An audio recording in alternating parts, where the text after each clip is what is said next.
Hello friends, welcome to the new episode of my channel. I am super excited কারণ কমল হাসানের Indian 2 আসছে, যা poster বেরিয়ে গেছে কালকে। আমি মুম্বাই থেকে ফিরছিলাম, তাই জন্য ভিডিও বানাতে পারিনি এটার উপর। Well, I am super excited. First of all তো আপনাদেরকে বলে রাখি, যারা যারা ইন্ডিয়ান 1 দেখেননি, মানে ফার্স্ট ইন্ডিয়ানটা, তারা প্লিজ সিনেমাটা দেখুন, একবার জাস্ট দেখুন। 1996 এর সিনেমা, অসাধারণ একটা সিনেমা। মানে সেই সিনেমাটা একটা ল্যান্ডমার্ক সিনেমা ছিল। ফার্স্ট টাইম ইন্ডিয়াতে প্রস্থেটিক মেকআপ যাকে বলে, সেই জিনিসটা ওই সিনেমা থেকে এসছে। তো কমল হাসান ডাবল রোলে ছিল, বাপ ছেলে। তো বাবা যে কমল হাসান, সেই হচ্ছে প্রোটাগনিস্ট, মানে মেন ক্যারেক্টার। তাকে দেখাচ্ছে সুভাষচন্দ্র বোসের আইএন এর ফৌজে ছিল সে স্বাধীনতার সময়, এবং এখন বুড়ো হয়ে গেছে, মানে প্রেজেন্ট ডেতে। এবং তার ছেলে, সেটাও কমল হাসান, সে করাপ্টেড। এবং এই সেনাপতি, মানে বুড়ো কমল হাসানের ক্যারেক্টারটার নাম হচ্ছে সেনাপতি। তো সে করাপশনের এগেনস্টে লড়ে, এবং পরে ক্লাইম্যাক্সের দিকে যখন সিনেমাটা পৌঁছায়, তখন দেখা যায় যে তার ছেলে নিজে করাপশন করেছে, বিশাল বড় একটা এতে জড়িয়ে আছে। তো সে তার নিজের ছেলেকে কি মারবে কি মারবে না, সেটা নিয়ে বাকি গল্পটা। আমি এখনো কিছু ডিসক্লোজ করছি না, আপনারা যারা দেখেননি, যেহেতু এই সিনেমাটা একটু পুরনো, তখন সাউথ ইন্ডিয়ান সিনেমা আসতো না এখানে।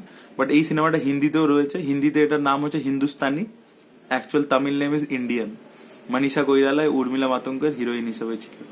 আপনারা সিনেমাটা দেখতে পারেন, আমার হেভি লেগেছে। এবং এই সিনেমাটাতে তখন শঙ্করের ডিরেকশন, শঙ্কর অনেক কিছু ল্যান্ডমার্ক এনেছিল। যেন ফার্স্ট অফ অল আপনাকে বলছি যে গ্রিন স্ক্রিন বা সিজিআই, এই জিনিসটা ফার্স্ট ওই তামিল সিনেমা থেকে এসছে। ওই সিনেমাটাতে প্রচুর সিজিআই ওয়ার্ক ছিল এবং প্রস্থেটিক মেকআপ।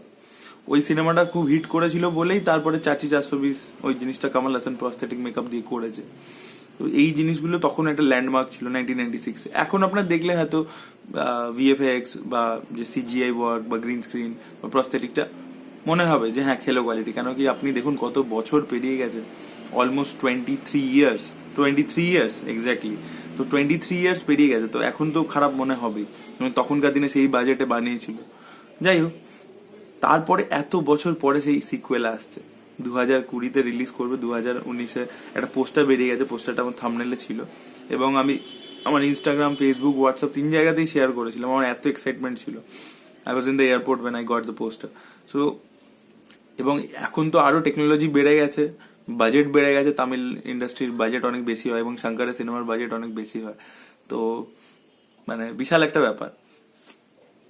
তো আপনাদেরকে বলে রাখি, এই সিনেমাটা আরো কয়েকটা কারণে স্পেশাল। কারণ আমরা জেনারেলি শঙ্করের সিনেমাতে মিউজিক এআর রহমানেরই দেখতে পাই অনেক বছর ধরে। তো ফার্স্ট টাইম এখানে মিউজিক হচ্ছে অনিরুদ্ধকে দিয়ে মিউজিক করাচ্ছেন। তো এই জুটিটা দেখা যাক কেমন হয়। আর দ্বিতীয় কথা আপনাদেরকে বলতে চাই যে একজন খুব সাকসেসফুল সিনেমাটোগ্রাফার আছেন, যিনি বলিউডেও কাজ করেছেন, বরফি, রিসেন্টলি সঞ্জু, তো তামাশা, জগ্গা জাসুস, দ্যাট ইজ রবি বর্মন। তো রবি বর্মন এই সিনেমাতে সিনেমাটোগ্রাফারের কাজ করছে, মানে করতে চলেছেন ইন্ডিয়ান 2-তে। এছাড়া কাজল আগরওয়ালও এই সিনেমার কাস্টে রয়েছে। এটা জাস্ট কাস্টিং এর ব্যাপারে বললাম, বাকি ডিটেল কিছু জানা যায়নি। এবং ফার্স্ট পার্টের শেষে সেনাপতি হংকং এ চলে গেছিল, পালিয়ে গেছিল। তো বলেছিল যে আমি যেদিনকে করাপশন আবার বেশি উঠবে, সেদিনকে আমি আবার ফিরে আসবো। তো এখন সেনাপতি ফিরে আসলে, সেনাপতি প্রায় 90 ইয়ার্স এজ, তখনই 70 ছিল। তো 90 ইয়ার্স এজে সে কিভাবে কি করে, সেটা নিয়ে গল্পটা। দেখা যাক, করাপশনের অ্যাঙ্গেল তো থাকবেই, একটা সোশ্যাল মেসেজ তো থাকবেই, সেই রিলেটেডই সিনেমা।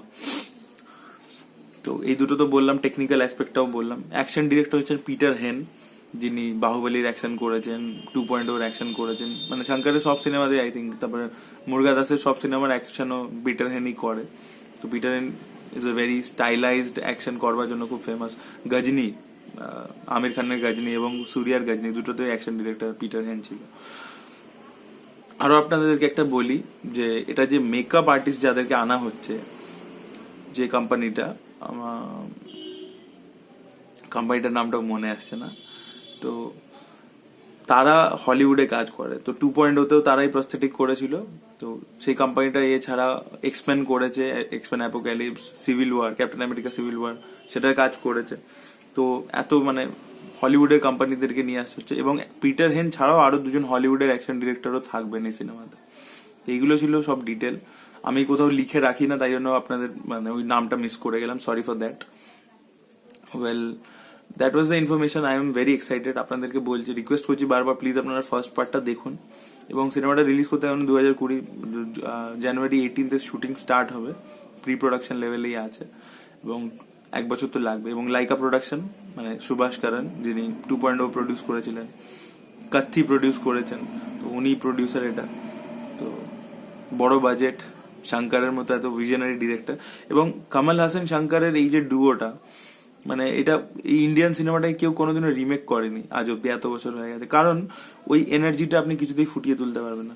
এবং আরো একটা জিনিস আপনাদেরকে বলি, যেটা সবার চেয়ে plus point apart from all this things, Shankar নিজে একজন ভিশনারি ডিরেক্টর, টেকনোলজি নিয়ে খেলতে খুব ভালোবাসে, নতুন নতুন কিছু নিয়ে আসে, নতুন either camera style, action style, কিছু না কিছু দেখতেই পাবেন তার সিনেমাতে নতুন প্রত্যেকবার। আপনাদেরকে বলে রাখি, Kamal sir is not only an actor, he is also a director.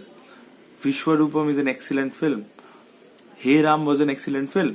তো কামাল হাসান নিজে টেকনোলজি খুব ভালোবাসেন, এবং উনি তখন 1989-এ আপ্পু রাজার মতো সিনেমা প্রডিউস করেছিলেন, নিজে লিখেছিলেন, অ্যাক্টিং করেছিলেন, তখন কোনো সিজিআই ভিএফএক্স কিছু ছিল না।